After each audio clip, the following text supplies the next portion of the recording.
皆さんこんにちは。今回なんですけど、長崎県は佐世保市、日本最南端の佐世保駅へとやってきました。もうすぐクリスマスがやってくるということで、クリスマス特集を2週にわたってお届けしようと思います。長崎県佐世保市と聞いてピンときた方もいらっしゃるかと思いますが、やはりクリスマスといえばイルミネーションですよね。これまでこのチャンネルでも旅をしながら各地のイルミネーションをお届けしてきましたが、今回は西日本の中で僕が一番綺麗なイルミネーションだと思っているハウステンボスへと行ってきました。ハウステンボスの昼と夜の風景、そしてクリスマスシーズンならではの景色もたっぷりとお届けしていきますので、ぜひ最後までご覧ください。まずハウステンボスについてから入場券を買うわけなんですが、利用時間等によって価格は違います。今回僕はアフタースリーパスポートという午後3時から閉園時間まで遊べるチケットを購入しました。こちらの料金が大人1人5000円なんですが、この料金の中には約40のアトラクションを何度でも楽しめることができるサービスも含まれているので、日帰りで楽しみたい方には一番おすすめです。なぜこのチケットが一番おすすめかと言いますと、前にも動画で話したことがありますが、ハウステンボスにはこれまで何度も遊びに行っております。僕の経験上の話にはなるんですが、最初は一日中遊びたいと思ってワンデーパスポートを購入していたんですが、先ほど冒頭で触れたように佐世保駅が日本最南端と言われるだけあって、公共交通機関を利用した場合もそうですし、車で行く場合もそうだと思うんですが、なかなか開園時間にハウステンボスに到着するというのが難しいです。ハウステンボスを存分に楽しみたいから全泊をする、それなら 1.5 デーパスポートがあるので、そちらを利用する方がいいかなと思います。ハウステンボスはホテルもおしゃれで綺麗なので、そこも魅力の一つです。開園時間に間に合わせるために全泊するなら 1.5 デーパスポートとハウステンボス内、もしくは近くのホテルに宿泊するのがベストだと思います。ただこの場合は料金の方もかなり高くはなります。実際には住んでいる場所や旅行の日程によって変わってきますが、僕の場合は夜のイルミネーションがメインで、昼のハウステンボスも少し楽しみたいといったような感じなので、アフタースリーパスポートが一番お財布にも優しくて十分満喫できるので、このような理由からアフタースリーパスポートを僕はおすすめします。今は昼のハウステンボスの様子を紹介していますが、憧れの異世界というキャッチフレーズがあるように、本当に日本にいることを忘れてしまうほどの絶景が広がっています。夜のイルミネーションも綺麗なんですが、昼の明るい時間帯でもたくさんのお花やアトラクションもあるので、コスパ面ではアフタースリーパスポートをおすすめしましたが、もちろんワンデーや2デーパスポートで存分にハウステンボスを堪能するのも贅沢でいいと思います。ハウステンボスには何度も遊びに来ていると先ほど話しましたが、本当に大好きな場所で、今回は数年ぶりに遊びに行ってきたんですが、それまでは毎年遊びに行っていました。確か三重 Vlog の時にも話したんですが、会社の上司が当時ハウステンボスにドハマりしていて、よく話を聞いていたのがきっかけです。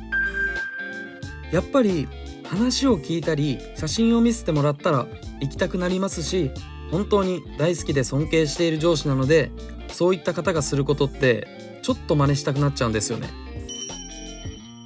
そういうのがきっかけで大人になってから初めてハウステンボスに行ったわけなんですが、これがものすごい衝撃でした。大人になってからハウステンボスに行ったのはそれが初めてだったんですが、実は学生の頃に修学旅行で行ったことがありまして、その時はおそらくですけどまだイルミネーションをやっていなかったと思います。もしかしたらやってはいたけれど時間の都合上昼のハウステンボスしか見れていない可能性もあるんですが、当時の僕の中では毎年行きたいなと思うほどではなかったので、大人になって初めて行った時は本当に衝撃を受けたのを今でも覚えています。それからというもの、本当にここハウステンボスが大好きになって毎年遊びに行っていたので、僕にとってはすごく思い出深い場所です。思い出といえば、ここ長崎県佐世保市は仕事の出張で3ヶ月住んでいたこともあります。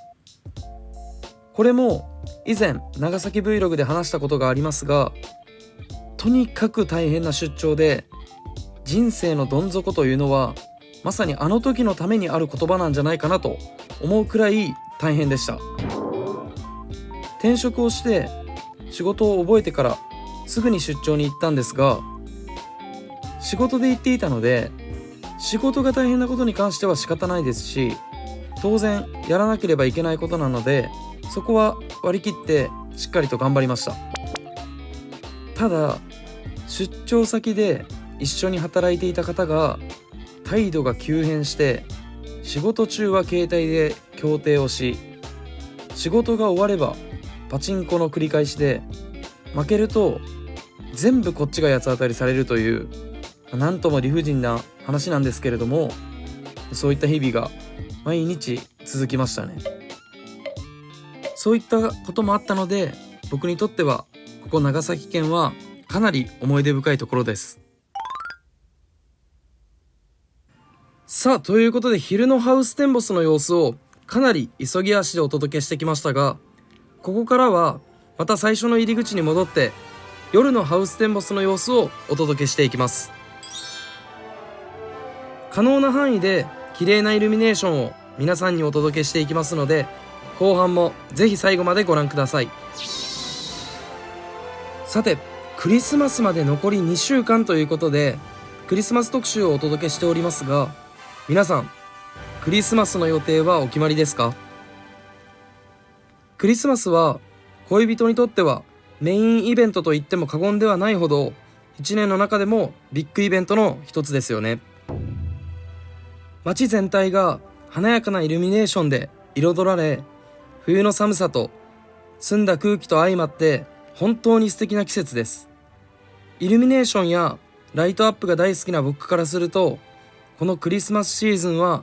外を歩けば様々な場所がキラキラ輝いているので本当に最高です。今年のクリスマスですが、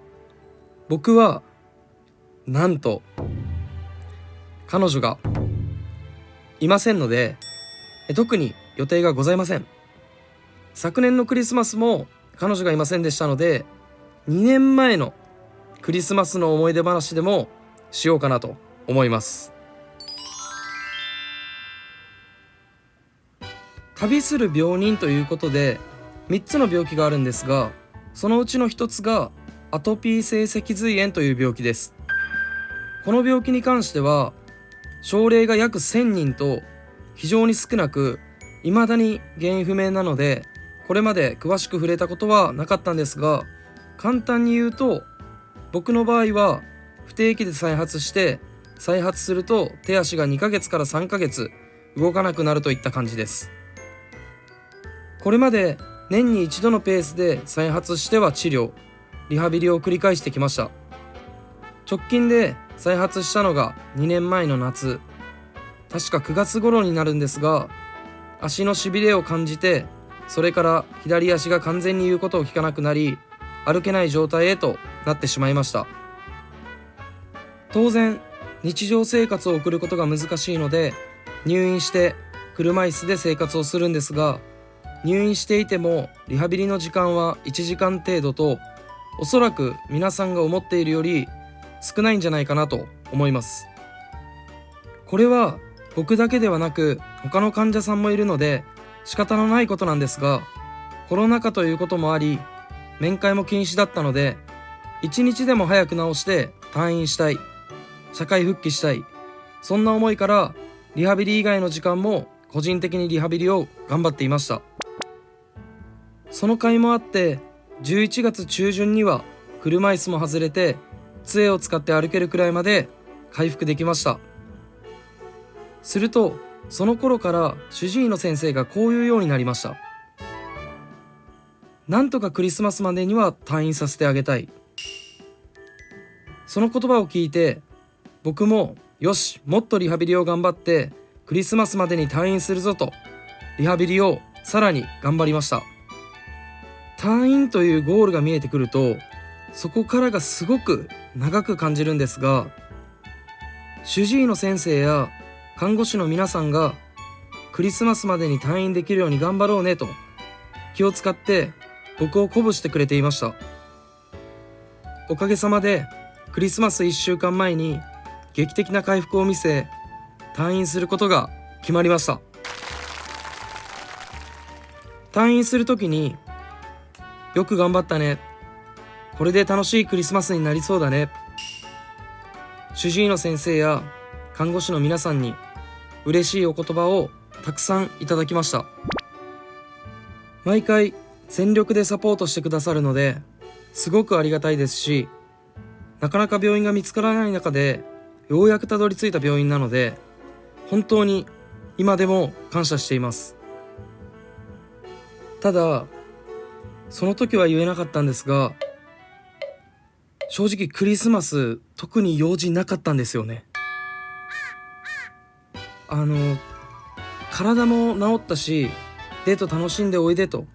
言わんばかりの雰囲気が終盤かなり漂っていたんですけれども、当時も彼女がいなかったので恥ずかしくてずっと言えませんでした。しばらく経ってからの定期検診の時に実はあの時っていう話をしたら、さすがに先生もめちゃくちゃ笑ってましたね。先生も看護師さんもきっとデートがあるんだろうとやはり思ってたみたいなんですが、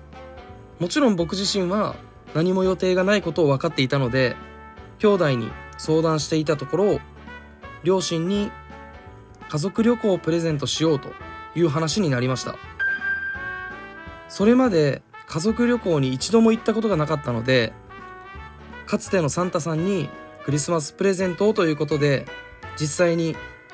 初めて2年前のクリスマスに家族旅行へ行きました。前にも話したことがあるんですが、初めての家族旅行は熊本県の阿蘇へ温泉旅行に行きました。最初はあまり乗り気でなかった両親もそのサプライズプレゼントにはすごく喜んでくれて、今でもその旅行はやっぱり別格の思い出です。今は闘病生活と仕事と YouTube でありがたいことに忙しく活動できているので難しいんですが、もっともっと頑張ってまた家族旅行に連れて行けるように頑張ります。なのでここまで見てくださった方はぜひチャンネル登録をして応援していただけると嬉しいです。はい、ということで2年前の僕のクリスマスの思い出なんかも話しながら夜のハウステンボスの様子をお届けしてきましたが、いかがだったでしょうか。思い出話はさておき、ハウステンボスのイルミネーションめちゃくちゃ綺麗ですよね。まだまだ載せきれていないので続きは次回の投稿でお見せします。もっともっと素晴らしい景色をお見せしますので楽しみにお待ちいただければと思います。最後になりましたが、今回動画投稿が予定よりも遅くなってしまいすいませんでした。僕のミスで作成中の動画を全て消してしまったので次回の投稿も少し遅れると思います。なるべく早く作り直せるように頑張りますが、いつ動画投稿ができるか分かりませんので決まり次第インスタグラムの方でアナウンスします。概要欄にインスタグラムのリンクを貼っておりますのでぜひフォローしてアナウンスを待っていただけると嬉しいです。 YouTube の方もこの動画がいいなと思ったら高評価、チャンネル登録よろしくお願いします。それではまた来週。